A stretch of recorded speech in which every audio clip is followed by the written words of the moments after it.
Hello and welcome to Breaking Views. I'm Priyanshi Sharma and today we'll talk about something that concerns many of us, the exchange of the 2000 rupee notes. Banks have started exchanging and deposited 2000 rupee notes today after the RBI announced the withdrawal of these currencies last week. Now, the RBI governor urged people to not rush to banks as you still have time till the 30th of September to exchange your notes. And even after that, they will continue to be legal tender as specified by the RBI. But while many got a 2016 demonetization deja vu with the withdrawal announcement, the process today looked smooth compared to 2016 and there were no long queues to be seen unlike 2016 as well. But while the Reserve Bank of India governor said that banks have been prepared for exchanging these notes, there was still some confusion we saw across states over whether you need an ID proof to make an exchange, whether the transactions will be monitored. The Reserve Bank said that they won't monitor transactions. But should you be logging your transactions some way or the other to prepare for any income tax action? I'm sure you have some of these questions too. We'll answer them in this show, but first, take a look at how the first day of exchange was. We'll also be joined by experts and top economists to answer your questions. We will be joined by Dr. Ashok Kumar Lahiri, who is the former Chief Economic Advisor, Government of India, and he's also a member of the 15th Finance Commission. Along with that, we'll also be joined by Mr. Nilesh Shah, who's a member of the Prime Minister's Economic Advisory Council and who's also a Managing Director of Kotak Mahindra Asset Management Company Limited.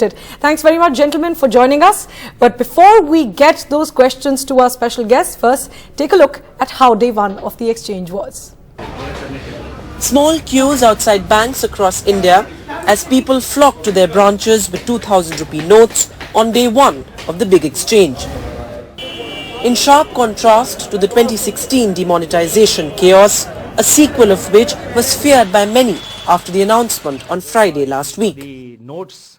While the Reserve Bank set the ground rules straight, there is some confusion over identity proofs and forms to be filled up for the exchange. Many complained of banks demanding ID cards and form submissions for the exchange and deposits, suggesting a lack of consistent policy across banks. हमें ये कहा गया था कि 10 note आप बिना ID के किसी भी बैंक में जाके बदल सकते हैं। यहाँ आके पता लगा कि 10 नोट तो छोड़ो, एक नोट भी नहीं बदल रहे। सेंट्रल बैंक में मैं गया था, उन्होंने हमें फार्म पकड़ाया कि आईडी दो, आईडी होने के बाद फिर आपको फार्म भरिए, आईडी दीजिए, उसके बाद आपके 20,000 रुपये आपको हम वापस करेंगे। I have exchanged 65 notes in one go. This is a very good policy. Major private banks have confirmed having their own guidelines on ID proofs and forms.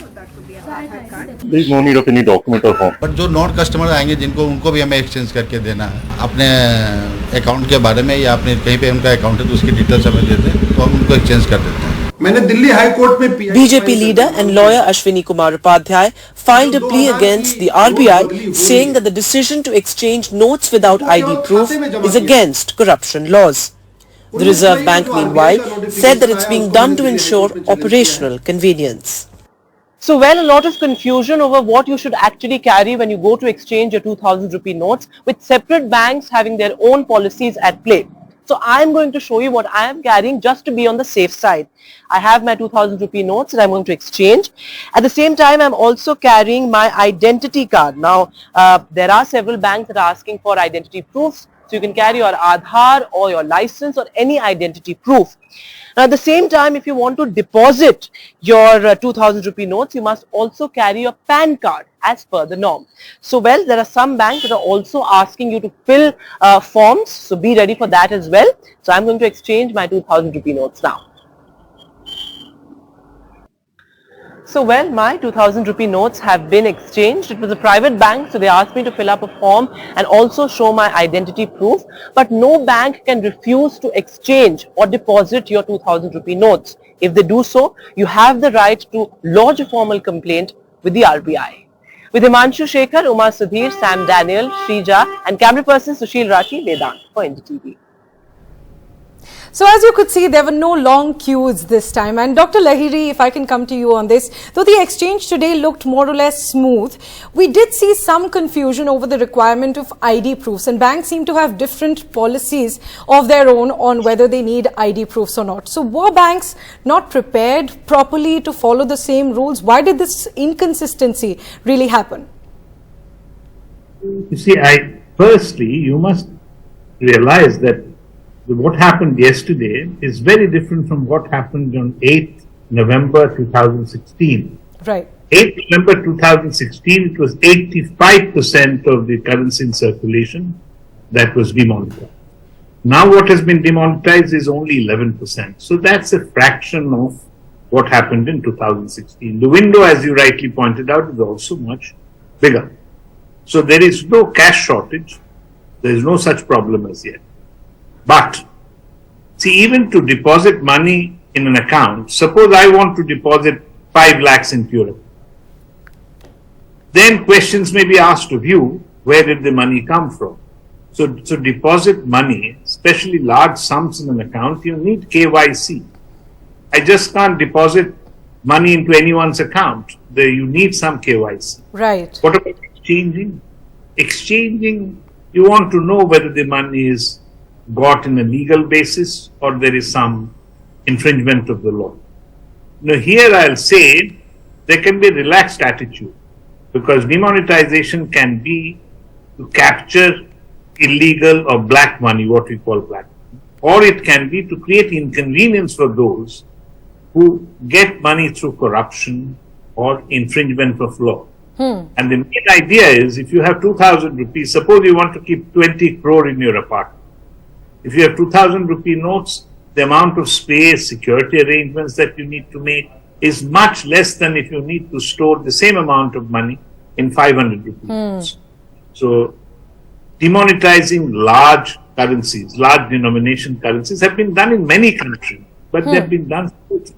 And this time in India, what we are doing, what the RBI is doing, is more or less in line with what Canada did in 2010, or I think Singapore did in 2014, European Central Bank did in 2016. So I congratulate RBI for doing it in a very systematic way. Right. And Dr. Lahiri, you mentioned that the RBI had said, and we also saw SBI releasing that circular, that there'll be no ID proof or anything required. But you mentioned that point, that people usually store black money in these high value currencies of 2,000 rupees. So while banks are following their own rules, SBI and the Reserve Bank have also said that there's no ID proof or anything required. So how will these transactions really be monitored? If one argument is to say that this measure will help curb black money as well, how will it help curb that when anybody can exchange as much currency as they want without showing any ID proof or PAN card? You see, what have we learned from 2016 demonetization? I'm trying to cash the black money that I have by not allowing me to deposit it, exchange it in a bank, did not succeed, because businessmen and people who have illegal black money, they find ways. I'll find 15 people will take 20,000 rupees each and deposit in a bank. Now, with the amount of money that all the money came back, because everyone found ways of depositing that money or exchanging that money.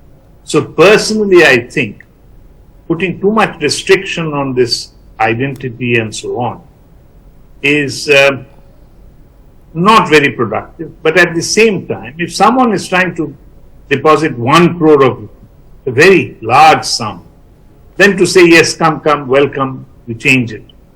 So it has to be the discretion of the bank. But if you take 2,000 rupee notes and you try to exchange it, insisting on an identity, particularly when you're exchanging it, when you're depositing in the bank, because I don't know whose account you're depositing in it. Maybe you're depositing it in my account to embarrass me. When the income tax will ask me, where did you get this money from? I have no idea who deposited it. But exchanging it is a different matter. But these are administrative details which the RBI is best placed to decide. Right. And when we talk about the September 30th deadline, sir, the RBI has made it repeatedly clear that this is not demonetization. And as you also mentioned, that this currency, these notes are going to be legal tender even after the 30th September deadline. So considering that, do you think that this September 30th deadline is reasonable to exchange or deposit all the 2000 rupee notes that we have in circulation? There are around 214 lakh crore 2000 rupee notes according to the RBI's own data. So do you think banks are ready? We have enough notes printed to exchange these 2000 rupee notes? I don't have the details, but I would assume that RBI has made better preparations than what it did in 2016. And I must again congratulate RBI. You see, there is a legal issue involved. Take a rupee note. What does it say? I promise to pay. There is no deadline on that.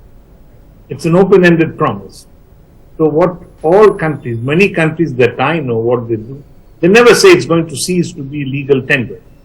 All that they say, they will not put any more in circulation. For example, you may have noticed, I also noticed it, that no 2000 rupee notes were available in ATM machines, so the banks were not giving 2000 rupees anymore. Right. So whatever 2000 rupees were going to the bank, the RBI quietly sort of digested it. Never came back for circulation. So that's the way it's done. So even if you go back in 2050, and say here is a 2000 rupee note, technically you will still be entitled to get the money. Right. But maybe you have to go through some steps. Where did you get it from? They will ask you some questions. Right. Right. And of course, the RBI also stopped printing these notes. About a cash shortage. Right. That's complete wrong propaganda.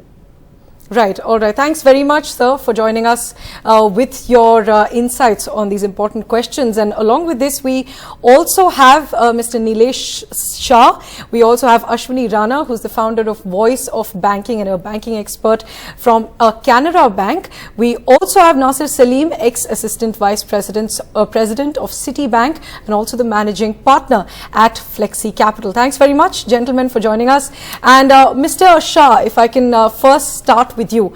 One question that you also associated with the Kotak Bank. Kotak too today asked for ID proofs for non-customers while exchanging money, while SBI and even the RBI had said that you would need no IDs to make an exchange. So is it that banks are following their own rules? Why are we seeing this discrepancy?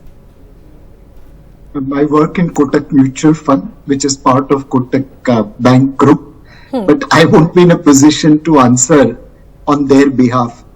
It's my banking people who will be in a better position to answer that. Right. And so, of course, banking experts would be able to answer that better. And we also have Mr. Ashwini Rana, who's been with the Canara Bank in the past. And why do you think, sir, that banks had these different policies on exchanging today? Could there be a lack of communication, a lack of preparedness when it comes to banks exchanging these 2000 rupee notes? No, I think it is a miscommunication between RBI and banks. Actually, when RBI given the instructions to the bank earlier, and later on they changed that there must not be required any ID for exchanging the note. Immediately State Bank issued letter, and that letter went to the media, and it was everywhere. It was noted that they will not ask. But other banks, some banks they are asking for ID, and some banks it is not good. Actually, RBI should have come and tell all the banks that uniform instructions for the exchanging of the notes. And actually, they should not withdraw this. Actually, that ID must be there for exchanging the note. Because tomorrow, who is taking money, who is taking the second time, third time? So, this practice, these instructions actually got that are wrong. State Bank, actually, they have given a wrong instruction. Actually, RBI should come and they should tell all the banks that they should follow uniform instruction. Either they should ask for ID or they should don't ask for the ID for exchange of the money. Right, of course, all banks should have uniform instructions to end this confusion. And Mr. Shah, if I can come to you next. When we talk about the September 30th deadline, there are a lot of questions that while the RBI governor said there's no need to rush, you have enough time and we have enough notes. Do you think that 4 months time is enough to exchange all the currency that we have? And what do you think, will happen after the 30th of September? That's a question on most minds right now. So one, any person can deposit any amount of 2000 rupee notes in their bank account. An honest tax-paying citizen will have no problem in depositing whatever 2000 rupee notes they have in bank account, and they can do it at one go. Now, obviously, everyone is not tax-paying, but then they are unlikely to have more than 10 2000 rupee notes. So my feeling is that this 4 months time is good enough for people who are paying tax and who doesn't have to hide anything. This is good enough time. Obviously, there are people who may not have all accounted income. Well, they'll have to pay the price. But sir, how will people with unaccounted income really pay a price when in so many banks, including the SBI, including Punjab National Bank, they're not asking for any ID proof? So how will these transactions be really monitored to make sure that people with disproportionate income really pay a price for that? Ma'am, चोर की दाढ़ी में हमेशा तिनका होता है. How many people will be brave enough to go to the bank with crores of rupees and say exchange it out? So, मेरे हिसाब से people who have unaccounted wealth, unaccounted notes, they'll be fearful. People on this panel, including yourself, I don't think so we'll have to worry about depositing or exchanging our 2000 rupee notes. And my friend Nasir is here. He caters to many HNIs. I'm sure he'll correlate to this. Right, of course. There are lots of questions for people who have lakhs and crores of rupees. That's definitely not my problem. So, but that is a question on a lot of minds right now. So, my last question to you that about the September 30th deadline, what do you think will happen after that? Will people still be able to deposit or exchange currency? The RBI has said they will remain legal tender. But of course, people are already getting that hesitancy against accepting 2000 rupees, aren't they? So undoubtedly there is some amount of hesitancy, but we also read today that in most of the food delivery applications, payments were done in 2000 rupee notes. For any good businessman, taking 2000 rupee note and depositing that into his or her bank account will not be an issue. Right. It's only if you are dealing in, not disclosing what you are doing, then only the problem arises. And my feeling is that RBI governor has been quite categorical that post 30th September also they'll remain legal tender. Maybe instead of free circulation, it will be legal tender by way of depositing into a bank account. So we'll have to cross the bridge when we come over there. Right. But as of today, there is a 4-month window, and for most honest tax-paying citizens, this is not a concern. Right. All right, sir. Thanks very much for joining us with your insights. And we also have Nasir Salim.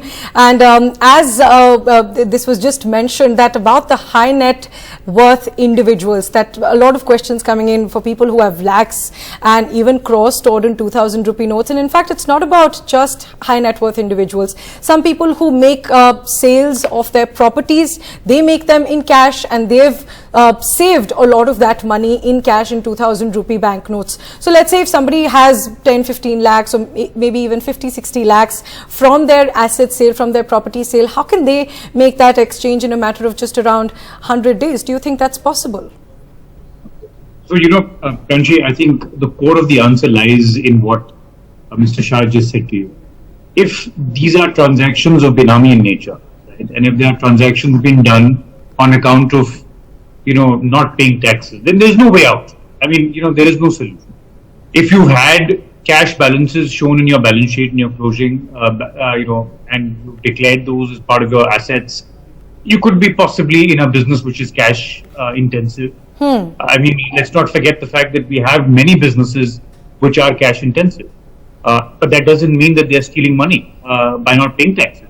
So I think it's all a function of that. And I'll tell you, apparently, the original question that you also asked for the other panelists is that why some banks may be overriding this policy of KYC and taking some basic details. Right. Is also because I must tell you, as a former banker, I can tell you this. When I used to run a part of a branch banking network, there was, as a branch manager, when I was officiating on a few days, there were many transactions which would come to me, and we would want to verify certain compliances and checks and controls which were over and above the RBI guideline. And those were also driven by our global policy, and they had to be adhered to. And RBI always welcomes situations wherein if you've got adequate KYC norms.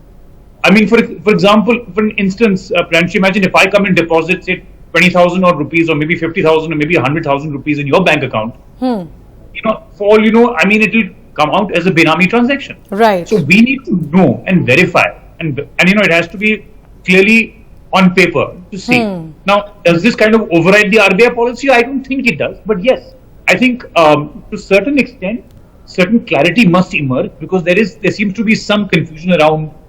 Some forms are being accepted, some forms are not being accepted.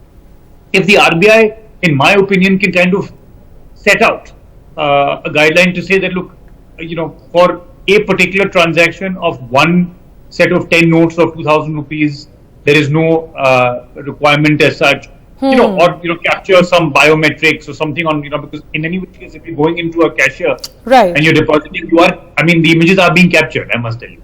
Right. So how they can get in certain technology to use it. I don't know. I mean, it could be a remote thought, but just a process around that, or just have clarity to the banks to say that, look, you just take minimalistic KYC document. Right, so we can agree that this could have been planned better with more clarity to banks, because right now what we're seeing, different banks are following their own policies. And Mr. Rana, if I can come to you on the last question, that as we mentioned that banks have their own way of monitoring transactions as well, and the RBI has said that they won't be monitoring transactions. So what is the procedure that according to you banks will be following, and for people who might be making those very high value transactions, how will their exchanges be monitored without those documents or without those ID proofs? Actually, a certain amount, more than 10 lakhs, if somebody is depositing in a particular account, that is all automatically going to a specific agencies. And when it is a accounted money, you need not to worry. But only when you are telling that on property sale, if they have whether they can deposit the money. If that is accounted money, means they have given the tax, they can deposit. Otherwise, that will be a problem. Right. Right. All right. As my opinion, actually, RBI should not given this exchange policy instead of exchange, because now most of the people, they are having the account. So they should ask the people to only deposit this 2,000 rupees note to the banks only, because then there will be a less burden, less exercise for the bankers also. Because for exchange of 2,000 notes, lot of 500 notes are to be required, and for transporting them and giving to the public, that will be a big exercise for bankers for 4 months. Already bankers, they have a less workforce, and this additional job will be definitely a big job for them. Right. So let's hope there's more clarity over the next few days over what banks are supposed to do. Thanks very much, gentlemen, for joining us with your insights and answering those very important questions. Let's hope the process for the next coming few days is even more smooth. And that's all we have for you for this edition of Breaking Views. Thanks so much for watching. Good night.